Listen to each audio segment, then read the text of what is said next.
All right, today guys, we're working on a Toyota Tundra. This is my Toyota Tundra. Nothing really special about it. It's gray, has aftermarket rims, long bed, V6 3.4, two-wheel drive. So our goal of this truck, I guess, is to sell it. There's a few problems on this truck that we cannot ignore. One thing is door handle does not work. You cannot open it. Trust me, it's unlocked and I still can't. I can't even open it from the inside. I can only open it from the passenger side, matter of fact. And we got broken things such as you can't even open this door from the inside because it's fucking broken here. You have to literally crank the window down to get out of this vehicle. Other side, you cannot even open it either. Something wrong with the latch or something on that door. And another very shitty inconvenience is the fact that we have no speakers in this truck. Next thing you know, this truck starts, runs and drives. We got a check engine light for misfire. You can feel this truck shaking too. And we don't have an RPM gauge, so I can't really show you anything crazy like that. AC works. AC heater works on this thing, which is the more good thing about this truck right now. Other than that, let's open the hood. We got the 3.4 liter 4-cam 24 valve, I'm assuming. It's a V6, so it's 3 cylinders on each side. As you can see, the motor is shaking because of a misfire. So when you accelerate, it actually starts to, the CEL system, the check engine light, starts to flash on you. So once it flashes like that, it just means there's genuinely a problem on this truck that you do need to fix it, or you will damage the motor or damage like a Cadillac converter or something like that. I don't know. So let's start diagnosing this truck now because we gotta do something about it.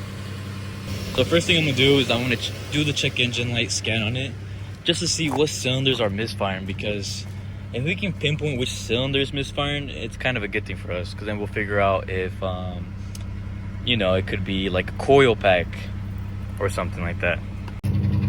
Also notice you can hear the truck misfiring. You can hear like, it doesn't sound smooth, it just sounds like not a good sound, I'll tell you that right now. So I decided to turn on the speakers and they sound like shit.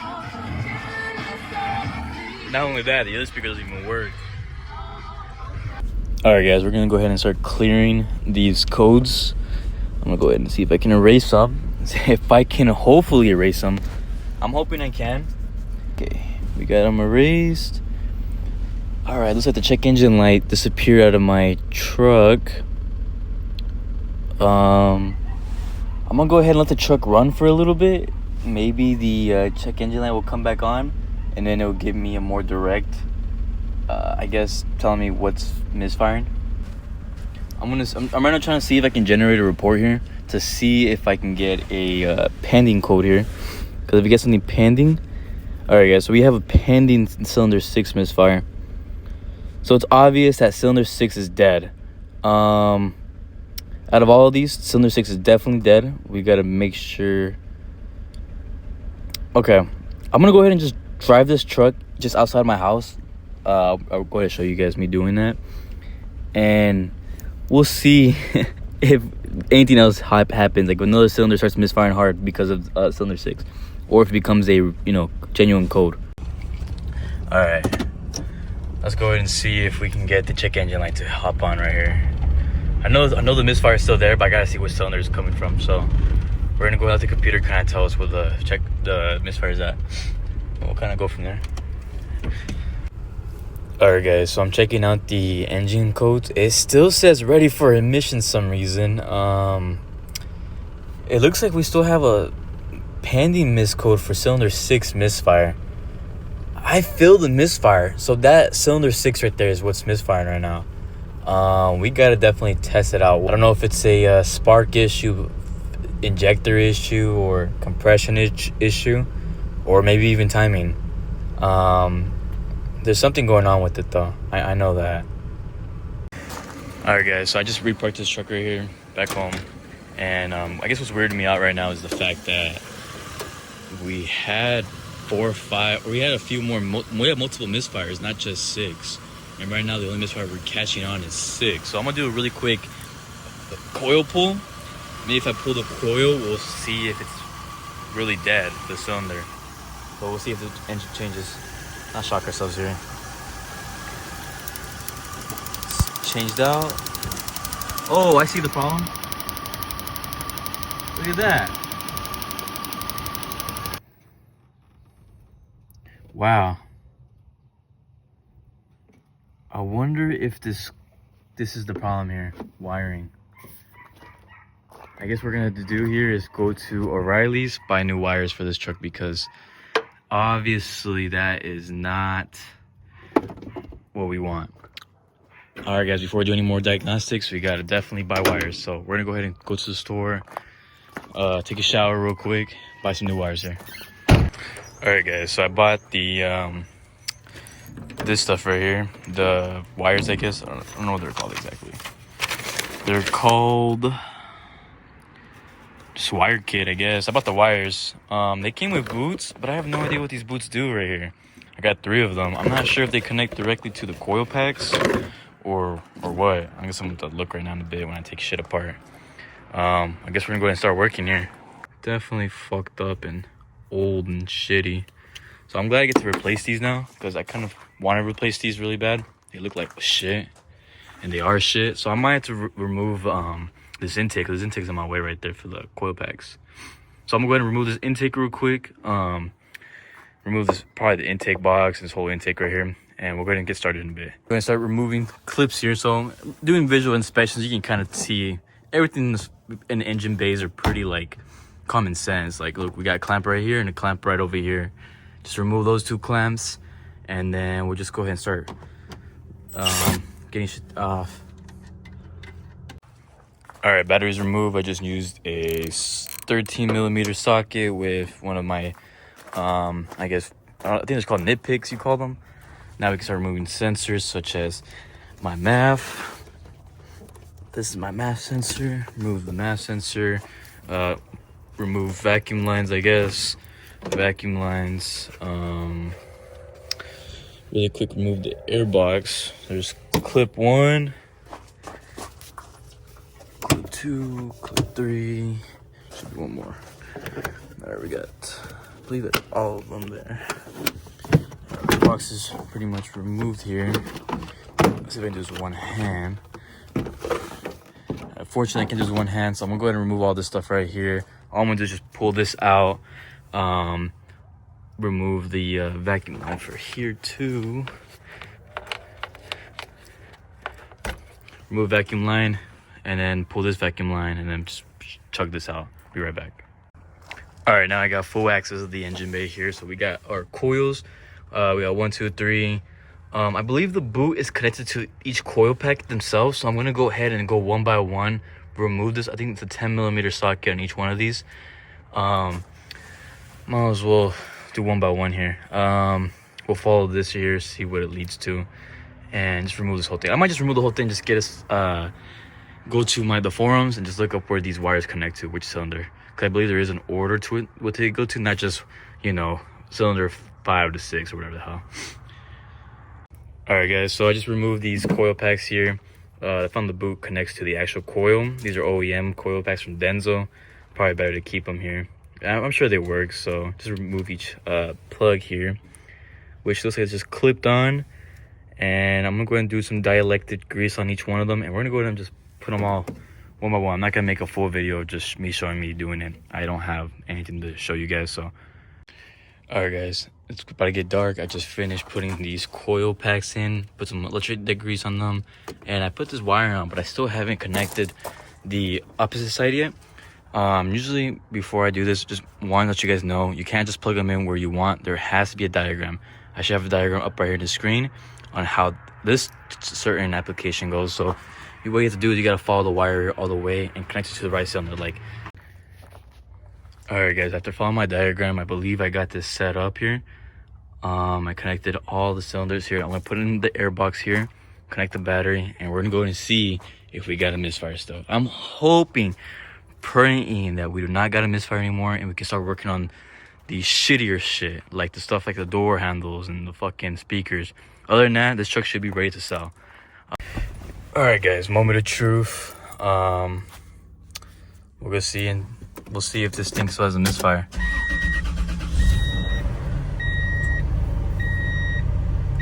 So far, it sounds smooth. I don't think I got a check engine light automatically. Does it sound like we got a misfire? No, we sound good now, actually. I guess we're gonna go ahead and turn this truck on, or I mean, I guess give it a small cruise. Yeah, no misfire anymore, y'all. That might have been the problem on the engine related. So thankfully, I think we're good now. I think we're ready to start selling this truck. All right, guys, let's get this test drive on now. Truck sounds amazing, phenomenal. Tell you the truth, behind the scenes, like a week ago, I've already replaced a lot of the gaskets, like plenum gaskets. I replaced the intake because it was cracked, and I changed the spark plugs already in the past. So this truck is pretty much kind of like pretty fully serviced. I even have an oil change on this truck and whatnot. So honestly, this truck is pretty solid the way it is now. So we're gonna go and do a quick like acceleration test to see if the CEL, pops on. It shouldn't though. It sounds good. Yup, truck is running fantastic. It sounds smooth, man. This is great. That means we're in good shape right now. Alright, guys, let's go ahead and fix the door problem now, because that is the next issue here. First things first, I can't even open the door like at all, which is not funny. I'm not too sure what I'm supposed to be doing about this. I'm gonna go ahead and keep like fighting with this door until hopefully maybe it'll budge. I just need to get this door to open in order for me to pull out the panels and whatnot. It looks like this might be trapped underneath, which is causing it to possibly be the reason why this door is jammed really hard. Well, I guess we're gonna find out soon. All right, guys, bad news. I can't open the door whatsoever. I tried every method possible where you hit the fuck hard of the door, and then pull and try unjamming it. Nothing's working, honestly. So afraid my only option is to actually try pulling the door panel with this with it closed. Maybe I can unlatch it like that. So that's gonna be the next thing I do here. So we're gonna go ahead and investigate how to do that. Bad news, guys. I'm gonna have to pull this interior out so I have more access to that door panel. Hopefully with the interior I can open that fucking door and figure out what the problem is. Alright, guys, I made a mistake here that didn't become apparent to me until I took out the seats completely. I yanked the shit out of the connector right here, as you can see. So that's broken now. I gotta reconnect that together. That was still stuck on the seat, and then the opposite side was still connected, and I didn't realize that. But I yanked everything so fucking hard out by myself, and yeah, that happened. So I gotta figure out how to reconnect that. Either I gotta buy new wire for this, or maybe I can plug this back in there. I'm gonna go with that route, probably putting it back in, and maybe I can do something after. Little update for you guys. I cracked the door panel. I'm trying to see if I can get a little bit of access right here. Maybe with this access now I can possibly open it up. Took me a while to figure out how to open these trim pieces, but I got it. Cut myself off at it. It was a little bit of a weird process. I cannot open this door panel fully because there is a screw hidden between the dash and the panel. So I'm kind of in a situation where I have to just crack this like this. I can't even lift it up. Hopefully with this access hole right here, I can maybe pull that latch open. We'll see what we can do here. Alright, guys, I wasn't able to figure anything out to open that door. So what I'm gonna do here is I'm gonna open up this side, and I want to see if there's any type of like pull, or I guess wire I can pull on this side right here around this area. Because usually this right here is just the opposite of the other side. So maybe I can find something on this side that's more easier for me to look at, and I can, you know, figure out how to pull this latch and do the same thing on the other side with that little axis I have. So we're gonna pull this one right here so I can just see what's behind here. I don't know what the panel looks like underneath here, so I would like to know what's underneath here so I can do it to the other side. Bad news, guys. I could not get this that door over there to open. I tried my best to see if I can open it through like screwdriver, pushing down the latch. Did as much as I could. Door does not budge for shit. So I'm at a point now where I make a decision where I'm just gonna sell this truck the way it is with door closed. The truck runs good, so I think what I'm gonna do is just put this whole truck back together and not fix the speakers and just sell this truck for cheap so I can move on, because I'm spending too much time here. It's already been 3 days. This is actually the 3rd day right here, and I still haven't been able to figure it out without damaging, you know, any type of metal or anything like that. Because the people that told me the only way I can fix this is they said you have to cut off the latch from the outside, which is damaging the door, which is not something that I want to do. And I'm just gonna go ahead and just sacrifice the door and just sacrifice some money. I might even sell this truck for $4,000, maybe $3,500. See what we can get out of it. It's still a decent truck, end of the day. It's a Toyota truck. They can get off from the fucking passenger side. Don't be fucking lazy. I'll put the truck back together. I'll go ahead and figure out how I'm gonna put that panel back first, and then this panel, and then we'll put the seats in, and we'll kind of go slowly. And we also got to still fix that wiring issue I have right here. Other than that, let's go ahead and start doing that. All right, guys. So I'm not gonna be able to put the door all the way on, so I'm just gonna leave it kind of loose like this. Fuck it.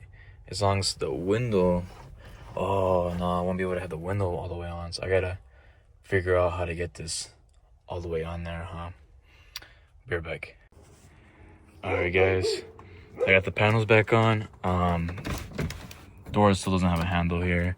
Other side is pretty much fucked up a little bit. Window barely goes down, but it's still functional pretty much.